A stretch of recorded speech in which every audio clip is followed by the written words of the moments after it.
What if I told you there's a dish so technically demanding, it once made 4 MasterChef semifinalists question every life choice that led them to that moment?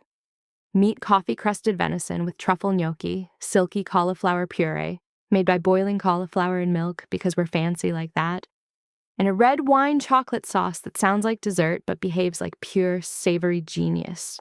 Look at that. Dark coffee crust, rosy pink center, a sauce that thinks it's from a French patisserie but plays perfectly with game meat. This isn't just cooking. This is culinary theater. This is the exact dish Gordon Ramsay unleashed on MasterChef Season 13, Episode 18. 4 components, precision timing, and a flavor combination that sounds weird until you taste it and realize, oh, this is why he's Gordon Ramsay.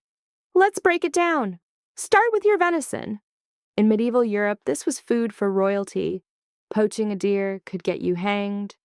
Today, we're just poaching flavors. Mix finely ground espresso, brown sugar, smoked paprika, and pepper. Pat your venison dry, and I mean dry. Moisture is the enemy of a good sear. Coat it generously. Now get your pan screaming hot. Olive oil in, venison in, 60 to 90 seconds per side. Coffee rubs burn faster than a reality TV contestant under pressure, so watch it. You're building the Maillard reaction. That's fancy science for brown equals delicious. Thyme and garlic, then basting like our lives depend on it. Into a 375-degree oven for 4 to 6 minutes. Pull it at 125 degrees. Rest it. Rest it. I know you want to slice it. Don't. 5 minutes. Trust the process. While that rests, gnocchi. Bake or boil your potatoes. Rice them. Add egg yolk, parmesan, and truffle paste.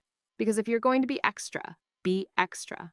Gently mix in flour until you have a soft dough. Roll into ropes, cut into pillows. Boil until they float. That's them saying, I'm done.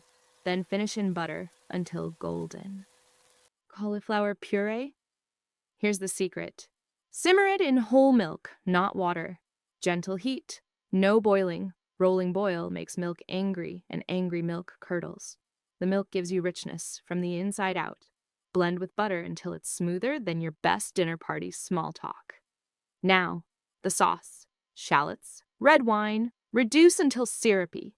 Add beef stock, reduce again. Then, and this is the moment, whisk in dark chocolate off the heat. Chocolate with venison? It's not dessert. It's tradition. The Aztecs did it. The French perfected it. Gordon Ramsay made it famous. Finally, spinach. Quick sauté with garlic just until wilted. We're putting it under the venison to catch all those glorious juices. And tuck a few fresh spinach leaves around the plate for that I definitely belong in a restaurant look.